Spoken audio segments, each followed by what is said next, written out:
Sa video ito ay matutunghayan ninyo ang experience natin na magbagong taon sa isa sa tanyag na beaches sa buong mundo, ang Boracay Island,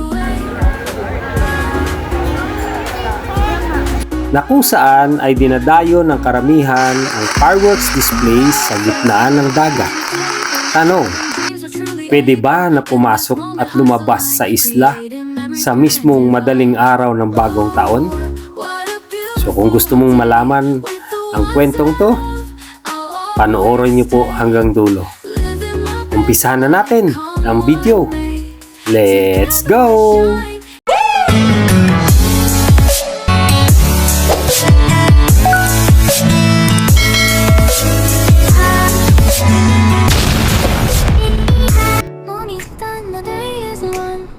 Okay mga idol, magandang hapon po sa inyo.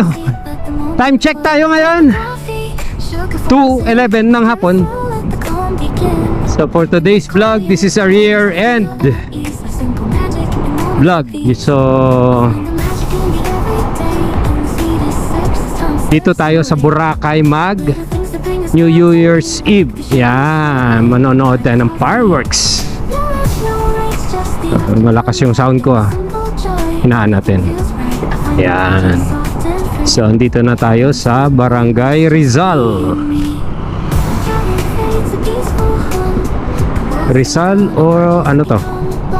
Oh tama, Barangay Rizal nga. Bus. So Happy New Year. So lahat po ay busy na sa pag-prepare ng mga paputok. Iwas po tayo maputokan. Safety first. Kaya naakyat tayo rito.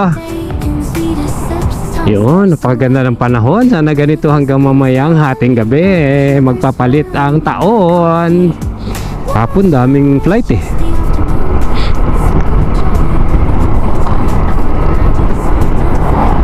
Ang ganda.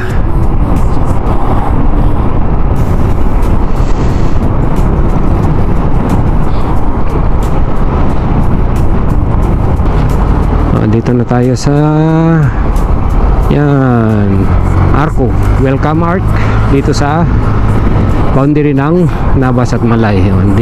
Officially andito na tayo sa bayan ng Malay, Barangay Katiklan. Yun lang. Pagdating dito mga idol, yan, pinapalitan na yung ano na yan, o sira-sira yung asphalt overlay dito. So hindi nila pinagpatuloy doon lang sa kabila ang sinemento. Dito sa kabila wala pa.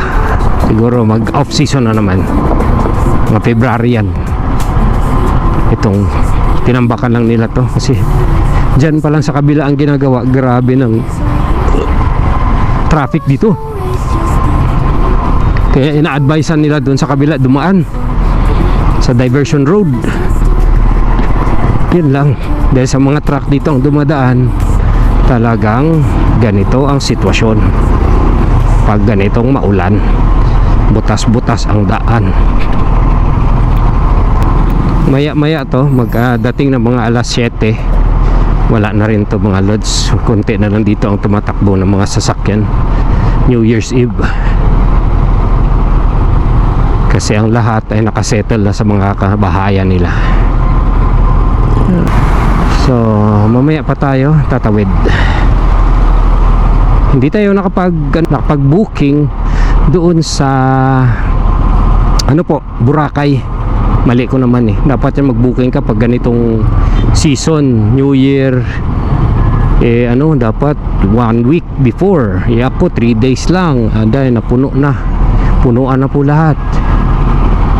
So dito tayo nakakita sa Katiklan. Sa mainland lang tayo dito nakakita ng rooms. Okay, see ya mga lads.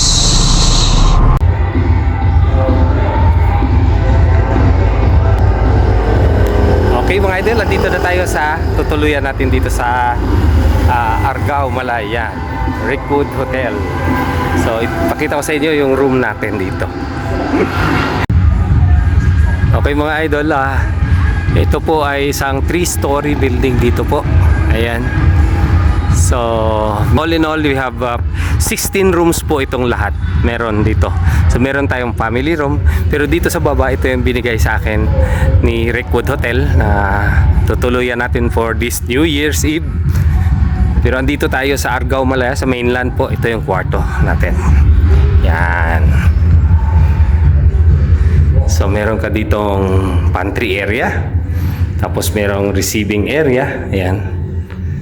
Tapos ito yung rooms. So Rickwood. So makita na puro kahoy ito mga lods lahat. Napaka-relaxing na lugar. Ayan. So ayan. So air conditioning to. Yan po yung accommodation natin ngayon dito. So meron din siyang TV rito. Ito yung CR natin. Okay. Pakita ka sa inyo. Yan yung CR natin. So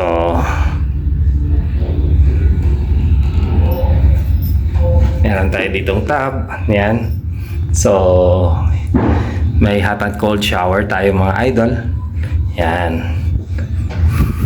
So yung presyo ng room na to is andyan po sa screen. Makikita ninyo. Dito nagugustuhan ko rito is syempre may parking area ka malaki. Yan. May garden siya dito mga lods. Ito yung gusto ko. May garden siya dito. Yan. Meron ka dito. Pwede ka dito magkape. Tapos meron ditong fish pond. Yan. Ayun, may mga garden dito. Ang ganda ng landscaping dito mga lods. Nakaka-relax. So ito, ginawa nila. Nagsiswing po yan. Yan o. Nagsiswing. Yan. Nagsiswing yan. So, ito yung napakaganda rito mga lods. May mga tilapia dito ang lalaki. Sari-sari yung kulay. Yan. So, at meron silang bago ritong natapos na yun, function hall. Ipakikita ko sa inyo. Dito i-park natin yung motor natin.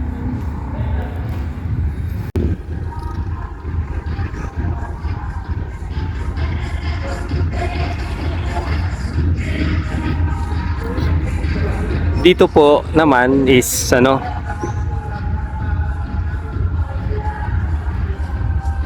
restaurant area nila o cafe area. Yan.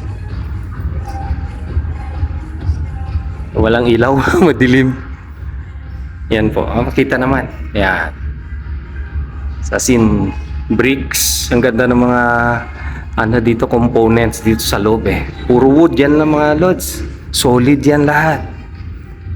Wood yan lahat dudes. Ganda. Lahat yan yung nakikita niyo yung brown. Puro wood lahat, pati yung wall. Puro wood lang. Ganda. So doon yung CR at hand wash area. Yun, doon ka. Comfort room. Andun yung kitchen. Ayan. Ang ganda ng landscaping dito. So may pinaredy na dito ang pagkain at kape. Ayan. Grabe na to. Ayan si Mami, si Sir Lolong. Kain tayo mamaya. Tingnan natin yung bagong function hall nila mga lods.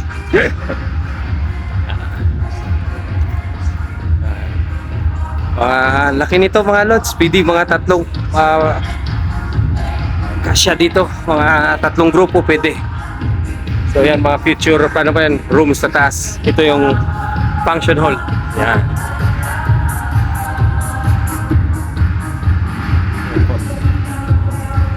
So pwede seminar, wedding, napakaganda.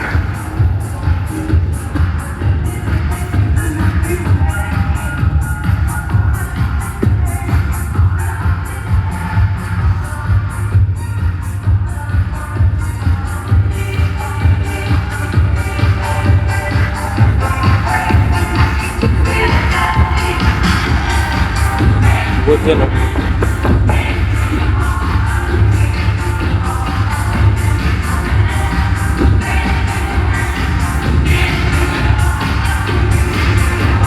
Ganda ng mga painting, give life dito. Good din ito mga idol. May elevation tayo riyan. Stage. Ganda. Napakalinis. Napaka-cozy. Ganda. So, pwede tayo makakuha tayo ng event dito. Yan. Rickwood Hotel tayo. Dito yan sa Argao, Malay. Meron pa dito tayong parang function area din sa labas. Outdoor space. Yan. Undergoing pa yung pagla-landscape. Pakita ko sa inyo yung kitchen nila. Naman napakalinis. At napakalaki. Yan. So, siya nga pala yung kayang i-accommodate doon is aabot niya ng mga 100 to 150 packs. Function hall na yun mga lods. So ayan, meron tayo dito. So kung kayo ay gusto nyong magpabook, kung kayo ay taga Katiklan, Malay, o kayo taga Aklan, gusto nyo itong lugar na to, andito along the highway lang po ito, Rickwood Hotel. So andyan yung Facebook page niya sa screen, tapos yung telephone number ilalagay po natin para contact kayo rito kung gusto nyo at maka-inspection nyo kayo mismo ang mag-check kung gaano kaganda tong lugar na to for events. Thank you po, Rickwood Hotel.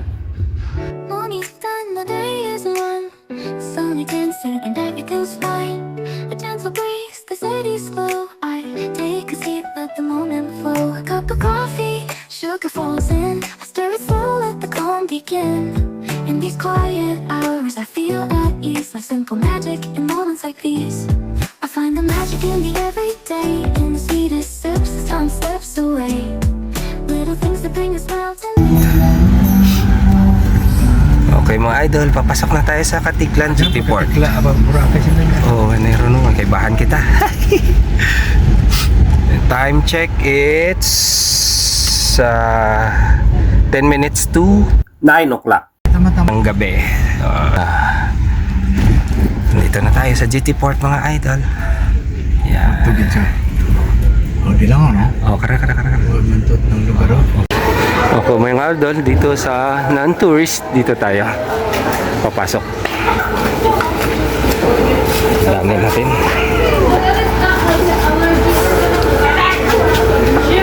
So magbabayad tayo ng boat. Bayad tayo ng boat. So wala tayong environmental fee kasi local. Pila ma'am? Boat? Pila?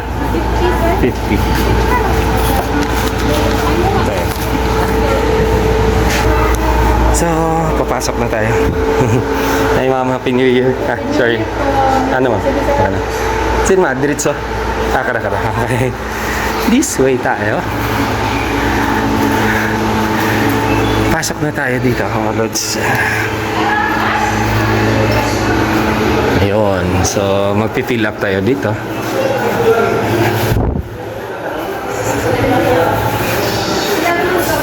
Uy, sabay-sabay lang kita taon lagi. Dito, kasabay. Para bilis tayo makatawid. So, tawid na tayo mga idol. Ayun. So, nakachamba tayo. Dahil, ang dami natin. Usually, pinupuno muna bago umalis.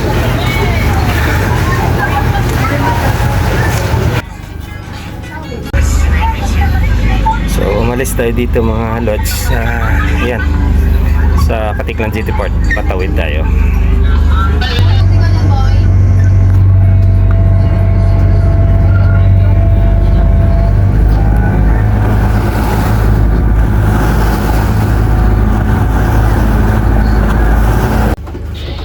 Nandito na tayo mga lods sa Cagban Port. So, it's just 10 minutes.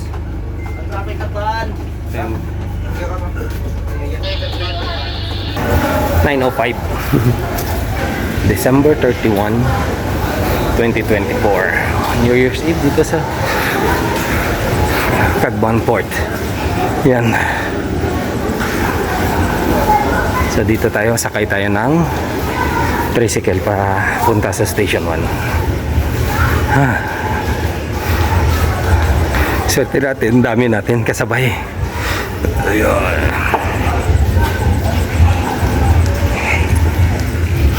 Yun si Boracay.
Si ma'am lang dito, ma'am. Ito pala to sa ano. Wala pa si ma'am.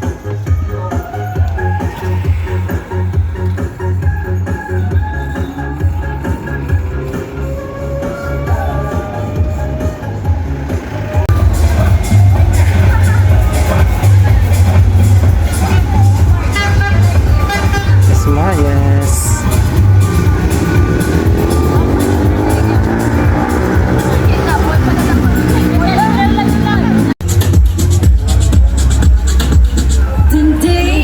High tide mga idol, high tide. We are at Mayas. Abo.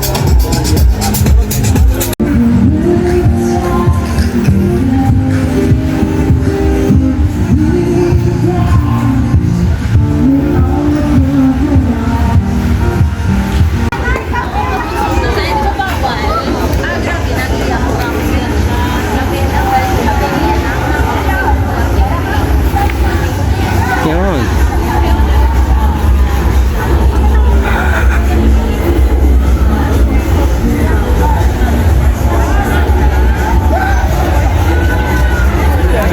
Playa.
Ito na yung center ng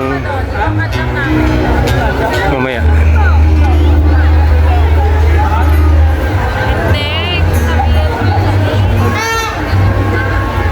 Kita niyo yung mga flatboat sa gitna. Yan. Diyan nakaset up ang fireworks. That's Henan.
Inside the mall. December 31, 2024. Ayan, this is inside the mall.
Idol na pupunta doon sa Dimol. Dito na ako sa labas, sa Lake Town. So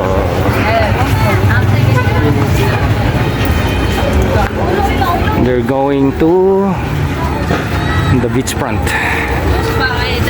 Dito na tayo sa Lake Town.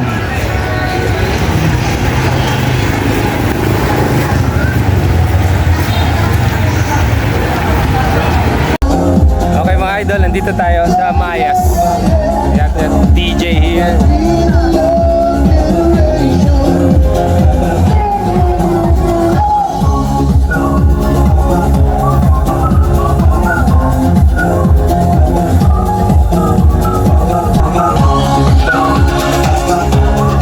Hindi tayo makababa. It's like 2 steps ang taas ng tubig dyan. Doon na makita natin pa rin yung fireworks.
Good morning mga idol. Happy New Year. It's January 1, 2025. So, yun yung journey natin kagabi dun sa Boracay. So, it's all about upo na lang ako rito. Dasig. Magkituan tayo muna. It's all about talagang nag-reunion kami. Hindi ko alam yung kaya na-expect na may meet ako doon ng mga dati kong mga kaibigan. Actually, mga matalik talaga kaibigan sila yon. Ayan, nakita niyo sa picture. Yun, and it's been tagal na rin. Hindi nagkikita kasi dami na yung dati yung mga priority sa buhay. So, ang sarap ng feeling ng lahat. Reunited ka ulit. Pero with a new beginning. It's a different, nakaiba ng mga direction tayo. You know, life, time, change, life. So, dito pa rin tayo sa Rickwood Hotel sa tinutuluyan natin. And so, uwi tayo ngayon. Kasi magsi-7 na. So, balik tayo dun sa Kalibo para sa family natin. At then, yun nga, napakasaya pasyal sa Boracay. Ang daming tao talaga. Although yun lang ang hindi maganda. Kaya talagang ngayon ko lang yata na-experience na high tide na New Year. So, yun. Kita na rin tubig talaga. Dito na talaga sa gilid. Pero, masaya talaga super. Maganda yung, alam mo yung fireworks. Nagre-reflect sa tubig. Yung flash niya. So, sarap lahat. So, maraming salamat dun sa Mayas. Siyempre, sa buong ng Mayas at saka dito din sa Rickwood Hotel.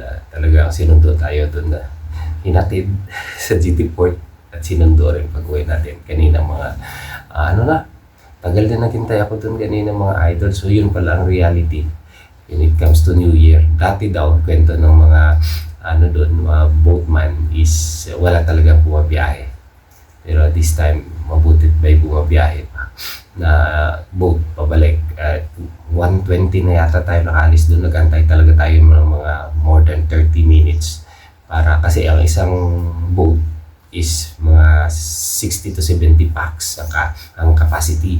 So they have to get lahat yun para siyempre yung biyahe is kumbaga sulit yung biyahe pag pinuno nila, parang gano'n. Kasi konti na lang sila na bumabiyahe ng gano'ng oras sa alauna ng madaling araw dyan pag bagong taon na yan. So ako nagpapasalamat lang po talaga ako kay Lord Jesus Christ, Panginoon natin, na lahat ng to hindi ko naman talaga na-imagine magagawa ko pa rin. Nakakatuwa lang lahat with all the challenges and struggles we've been through in life. So it teaches us a lot of things to be, how to appreciate life, how to appreciate moment. Talagang kailangan mong gawin yun para you create memories. So, yeah. Sarap. Maraming salamat sa lahat ng mga nakikilala ko. Doon sa Boracay, last night, super talaga ako nag-enjoy.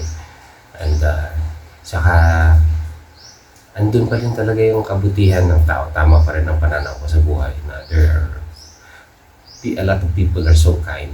Kasi nahulog yung cellphone natin parang sa gilid ng daan, tapos merong tubig doon. Talaga so kinuha ko, tapos tinapon ko sa may damo para lang mawala yung tubig. There is a young mother, bata pa siya. Binigyan ako ng tissue. Maraming salamat sa iyo, ma'am, kung makapanood ka nito. Thank you po. Sobra ko yung na-appreciate yung kindness niyo. Tama yun. Kindness is the language that deaf cannot hear and blind cannot see. So, kung nagugustuhan niyo po ang content na to, please give us a like. Tapos, just click the comment below and then follow our Facebook page in Facebook and subscribe to us in YouTube. So, para po ma-optimize yung ating YouTube channel at saka Facebook page. So, Free naman po lahat yan. Click that follow now and the subscribe button sa ating YouTube. Wala pong bayad at libre po. Pero malaking tulong po yan dito sa atin. Thank you so much and Happy New Year po. Let's roll. New journey na naman tayo. So ride safe and God bless you more po.